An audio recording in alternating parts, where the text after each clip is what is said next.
Jeudi 8 avril 2021, chers internautes, heureuse de vous compter parmi ceux-là qui regardent cette nouvelle édition de la revue de presse sur JDC Plus TV. La presse met un accent sur le débat autour de la gestion des fonds Covid-19. On ouvre avec la voix du centre qui indique qu'il y a panique au sein du gouvernement. Le journal souligne qu'avant même que le rapport de la commission de la Chambre des comptes ne soit rendu public, tel qu'ordonné par la présidence de la République, de nombreuses fuites révèlent que tous les membres du gouvernement, ou alors presque, ont entendu des rapports incestueux avec l'argent alloué à la riposte contre la crise sanitaire. Du côté de la nouvelle expression, on nous fait savoir qu'un Covid-gate, tel que le scandale du Watergate, serait en perspective dans cette affaire d'audit de gestion des fonds Covid.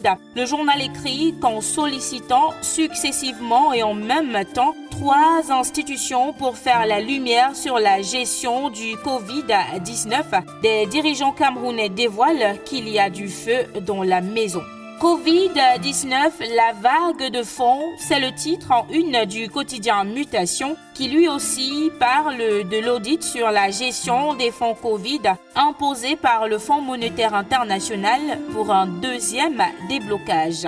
On parle toujours Covid-19, mais cette fois-ci, lutte contre cette pandémie. Le jour nous apprend que 200 000 doses d'un vaccin chinois sont annoncées au Cameroun. Le secrétaire permanent du programme élargi de vaccination, programme qui sera en charge de la vaccination des populations, dit tout sur ce vaccin ainsi que la première vague de vaccination dans cette édition du quotidien Le Jour.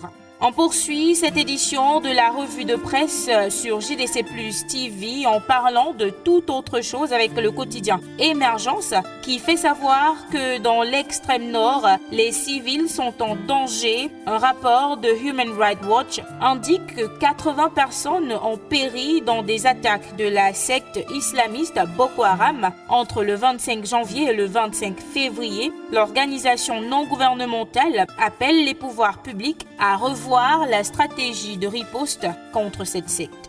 On termine avec le quotidien L'économie qui indique que le Cameroun vient d'être suspendu de l'initiative pour la transparence dans les industries extractives. Le pays n'a pas respecté les délais de publication de son rapport 2018 fixé au 31 mars 2021 par le conseil d'administration. Et voilà qui vient mettre un terme à cette édition de la revue de presse sur JDC Plus TV. Merci d'avoir regardé. Demain est un autre jour.